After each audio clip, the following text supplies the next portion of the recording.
ഒരു നാൾ ഒരു യാത്രക്കാരൻ നബി സല്ലല്ലാഹു അലൈഹി വസല്ലമ തങ്ങളെ കാണാൻ വേണ്ടി പള്ളിയിൽ വന്നു. സലാം ചൊല്ലിയ ശേഷം തന്റെ യാത്രയെക്കുറിച്ചും മറ്റും പറഞ്ഞു. ശേഷം ആഗമനോദ്ദേശ്യം നബി സല്ലല്ലാഹു അലൈഹി വസല്ലമ തങ്ങളോട് ഉണർത്തി.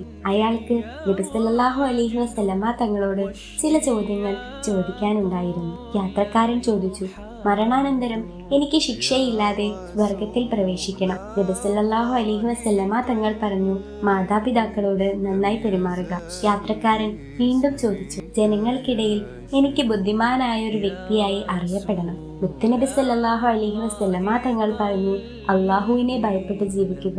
യാത്രക്കാരൻ, എന്റെ ഹൃദയം എപ്പോഴും പ്രകാശപൂരിതമായി അനുഭവപ്പെടണം. നബി സല്ലല്ലാഹു അലൈഹി വസല്ലമ തങ്ങൾ പറഞ്ഞു, മരണത്തെക്കുറിച്ച് ഓർക്കുക. യാത്രക്കാരൻ, എനിക്ക് അധിക കാലം ജീവിക്കണം. നബി സല്ലല്ലാഹു അലൈഹി വസല്ലമ തങ്ങൾ പറഞ്ഞു, ബന്ധുക്കളോട് നന്നായി പെരുമാറുക, അവർക്ക് നല്ലത് ചെയ്യുക.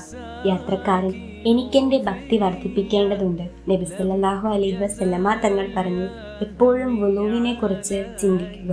യാത്രക്കാരൻ പറഞ്ഞു, ഞാൻ നരകത്തിൽ പ്രവേശിക്കാൻ ഇഷ്ടപ്പെടുന്നില്ല. മുത്തുനബി സല്ലല്ലാഹു അലൈഹി വസല്ലമ തങ്ങൾ പറഞ്ഞു, നീ നിന്റെ കണ്ണിനെയും നാവിനെയും സൂക്ഷിക്കുക.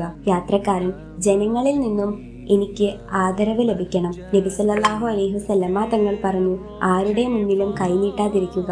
ചോദ്യങ്ങൾക്കെല്ലാം തൃപ്തികരമായ മറുപടി ലഭിച്ച ആ യാത്രക്കാരൻ നബി സല്ലല്ലാഹു അലൈഹി വസല്ലമ തങ്ങളോട് യാത്ര പറഞ്ഞു.